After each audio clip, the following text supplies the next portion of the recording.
Hi friends, welcome back. అందరు ఎలా ఉన్నారు? నేనైతే చాలా బాగున్నాను. ఈరోజు వీడియో ఏంటంటే నాటుకోడి ఫ్రై ఎలా తయారు చేస్తానో చూపిస్తాను రండి. చూసారా, నాటుకోడిని అయితే ఈ విధంగా అయితే నీట్గా కట్ చేయించి క్లీన్ చేసి పెట్టాను. ఇప్పుడు ఫ్రై ఎలా చేస్తానో చూపిస్తాను రండి. కట్ చేసి పెట్టుకున్నాం కదా నాటుకోడి ముక్కల్ని, ఈ విధంగా అయితే కుక్కర్ తీసేసుకొని అందులో ట్రాన్స్ఫర్ చేసేసుకుందాం.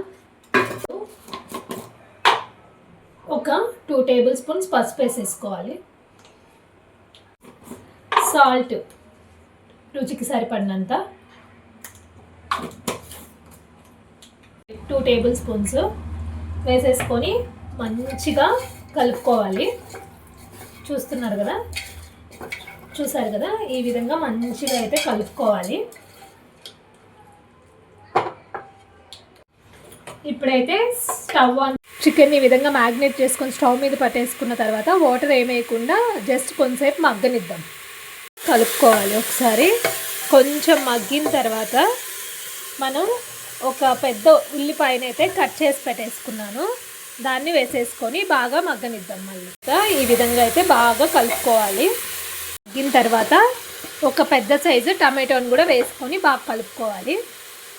2 టేబుల్ స్పూన్లు ఏంటంటే కారం కూడా యాడ్ చేసేసుకోవాలి. అయితే వాటర్ అయితే యాడ్ చేసేసుకొని ఎప్పుడైతే కుక్కర్ మీద మూత పెట్టేసుకోవాలి. మీద ఒక కడాయి పెట్టుకొని హీట్ చేసేసుకోవాలి. అందులో ఒక 3 టేబుల్ స్పూన్ అయితే ఆయిల్ అయితే యాడ్ చేసేసుకోవాలి. 1 టెంపల కరివేపాకు, 1 టేబుల్ స్పూన్ ఆవాలు కూడా యాడ్ చేసేసుకొని ఫ్రై చేసి, జీలకర్ర అయితే వేసుకొని ఫ్రై చేసుకోవాలి. ఒక 3 టేబుల్ స్పూన్స్ అయితే అల్లం వెల్లుల్లి వేసుకోవాలి. యాలకులు, లవంగాలు వేసుకొని అయితే ఈ విధంగా బాగా దంచుకోవాలి, పొడి చేసుకోవాలి. కుక్కర్ మొత్తం అయితే తీసి చూసాక చికెన్ చూసారా ఎంత మంచిగా కుక్ అయిపోయిందో. మనం ఇప్పుడైతే ఫ్రై చేసి పెట్టుకున్నాం కదా, ఈ విధంగా అయితే ఇందులో అయితే చికెన్ అయితే వేసేసుకోవాలి. వెల్లుల్లి పేస్ట్ అవన్నీ వేయించుకున్న దాంట్లో అయితే చికెన్ అయితే ఈ విధంగా అయితే ట్రాన్స్ఫర్ చేసుకొని ఇందులో వాటర్ అన్నీ ఎగిరిపోయే వరకు అయితే సిమ్లోనే పెట్టుకొని ఫ్రై చేసేసుకోవాలి.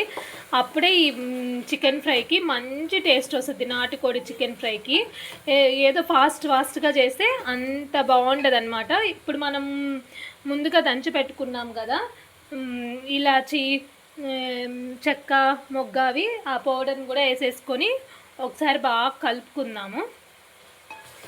ఈ విధంగా బాగా కలిపేసుకున్న తర్వాత సిమ్లోనే ఫ్రై చేసుకుంటూ ఉండాలన్నమాట.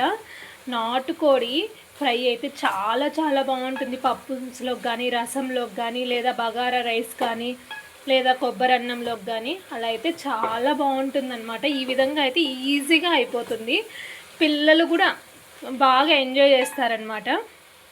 ఇంకా అయితే ఫ్రై అయితే తయారైపోయింది. లాస్ట్లో కొత్తిమీర వేసేసుకొని ఈ విధంగా అయితే గార్నిష్ చేసుకోవడమే.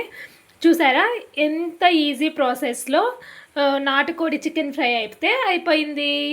వీడియో నచ్చినట్లయితే please like, share and subscribe my channel. Don't forget bell icon. చాలామంది అయితే వీడియోస్ చూస్తున్నారు కానీ సబ్స్క్రైబ్ చేసుకోవట్లేదు. కొంచెం సబ్స్క్రైబ్ చేసుకోరా. Okay, bye.